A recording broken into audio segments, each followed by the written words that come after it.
लेकिन मेरी ये नमाज कबूल होने के काबिल ना थी, क्योंकि मैं जिस्मानी तौर पर तो हाजिर था लेकिन ज़हनी तौर पर कहीं और था। बहरहाल नमाज से फ़ारिग होकर विक्की भाई की मफ़रत के लिए दुआ मांगी। इसके बाद घर आकर खाना खाए बगैर ही सो गया। आंख लगते ही मुझे वो सारे सीन दोबारा नज़र आने लगे जो मैंने सारा दिन हकीकी ज़िंदगी में देखे थे। कभी मैं विक्की के घर में हूँ, चीखते चिल्लाते और रोते हुए लोगों को देख रहा हूँ। कभी विक्की भाई के जनाजे को कंधा दे रहा हूँ। कभी जनाजा गाह में लोगों का हजूम देख रहा हूँ। कभी विक्की भाई की कब्र पर मिट्टी डालते हुए विक्की के साथ बातें कर रहा हूँ। गर्ज इस तरह से जो ही मेरी आंख लगी थी, मुझे वो सारे मंजर नज़र आने लगे जो मैं सारा दिन हकीकत में देखकर आया था। सुबह आंख खुली, मुझे यकीन ही ना आ रहा था कि विक्की अल्लाह को प्यारा हो चुका है। मेरे जहन में था कि मैंने विक्की के ख्वाब देखे हैं, लेकिन एकदम फिर मुझे ख्याल आया, हाँ विक्की भाई, तेरी तो कल हम दोनों ने इकट्ठे नमाज जनाजा पढ़ी थी, तेरी कब्र पर अपने हाथों से मिट्टी भी डाली थी। बस मैं हद से ज़्यादा गमगीन हो गया और नाश्ता किए बगैर ही तैयारी करके कॉलेज चल दिया। कॉलेज में दाखिल होते ही मेरी नज़र सामने उस बेंच पर पड़ी जिस बेंच पर रोज़ाना सुबह सवेरे हम तीनों दोस्त इकट्ठे हुआ करते थे।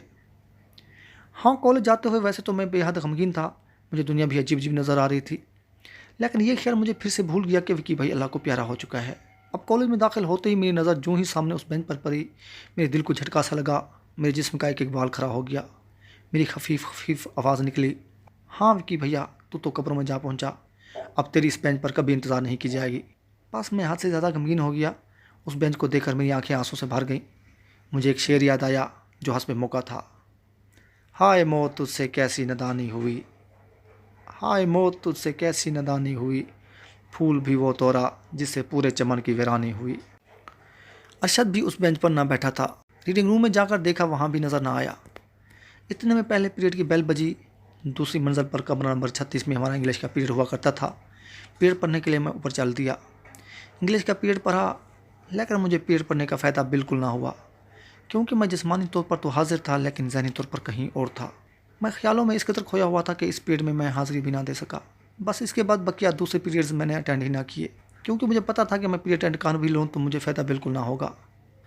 बस पीरियड्स को छोड़कर मैं वापसी उस बेंच पर आकर बैठ गया। मोबाइल निकाल कर इसका नंबर डायल किया।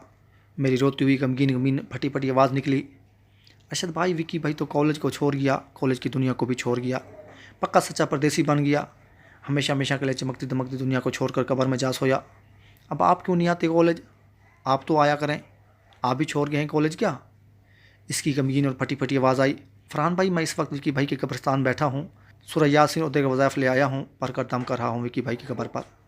सुबह सुबह आया हूँ, अभी तक बैठा हूँ कब्रिस्तान में, आप अगर थोड़ी देर बैठें तो मैं अभी अभी आ जाता हूँ। मैंने कहा बस फिर आने की ज़रूरत नहीं है, वज़ाइफ पढ़ रहे हो तो वज़ाइफ पढ़ते रहो। हाँ विक्की भाई को मेरा भी सलाम दे दो, कह दो कि फरहान तुझे सलाम दे रहा है। बस मेरी ये अल्फाज कहने की देर थी, अरशद तो ज़ारो कतार रोने बैठ गया। रो रो कर कहने लगा, विक्की भाई, फरहान भाई का फ़ोन आया हुआ है, तुझे सलाम दे रहा है, तुझे सलाम दे रहा है विक्की भाई, विक्की भाई तुझे सलाम का कह रहा है, तुझे सलाम का कह रहा है विक्की भाई, विक्की भाई। ये अल्फाज कहकर वो ज़ारो कतार रोने बैठ गया। फिर मैंने ये महसूस किया कि इसका मोबाइल भी इसके हाथों से गिर चुका है, क्योंकि मुझे मोबाइल के गिरने की आवाज़ आई और इसके रोने की आवाज़ पहले की निस्बत ऐसा हो गई थी, यानी कि इसे दुनिया जान का होश भी नहीं रहा। मैं मोबाइल पर अरशद भाई करता रहा, अरशद भाई रो नहीं, मेरी बात सुनो, हेलो अरशद भाई, मेरी बात सुनो, मेरी बात सुनो, लेकिन इसकी रोने की आवाज़ के अलावा मुझे और कोई आवाज़ ना आई। मैंने कॉल ड्रॉप कर दी, मोबाइल जेब में डालकर कब्रिस्तान चल दिया। कब्रिस्तान पहुंचा, अरशद विक्की की कब्र पर बैठा कुछ पढ़ रहा था। इसकी आंखें रो रो कर सुर्ख हो चुकी थीं। इसका मोबाइल नीचे गिरा हुआ था और बज रहा था। इसके घर से कॉल आई हुई थी, लेकिन इसे ना तो कॉल सुनने का होश था, ना किसी के आने जाने का। बस वज़ाइफ की पॉकेट बुक हाथों में लिए वज़ाइफ पढ़ने में मसरूफ़ था। मैंने जाकर मोबाइल उठाया और कॉल सुनी। इसकी अम्मी की कॉल थी। अस्सलाम वालेकुम। वालेकुम सलाम, अरशद कहाँ है? मैंने कहा थोड़ी देर बाद कॉल करना, क्लासरूम में पीरियड पढ़ रहा है वो, कहकर कॉल ऑफ़ कर दी। मोबाइल मिट्टी से भरा हुआ था, साफ़ किया और पावर ऑफ करके जेब में डाल दिया। चलो अरशद उठो, यहाँ से चलें, कॉलेज चलें। नहीं, मैं नहीं जाता कॉलेज, मैंने अभी वज़ाइफ पढ़ने हैं। इसका गला खुश्क हो चुका था, ये बात भी नहीं कर सकता था। इसके बैग से गिलास निकाल कर कब्रिस्तान के नलके से पानी भर कर लाया। ये लो पानी पी लो, मुझे प्यास नहीं है, मुझे पता है तुम्हें प्यास नहीं है, लो एक दो घूंट पी लो, कुछ नहीं होता। गिलास ज़बरदस्ती इसके मुंह से लगाया। इसने 2-3 घूंट पिए। इसका बैग उठाकर, चलो उठो कॉलेज चलें। इसने फिर वही बात की कि मैंने अभी वज़ाइफ कंप्लीट करने हैं। मैंने कहा छोड़ो, कॉलेज जाकर कंप्लीट कर लेना।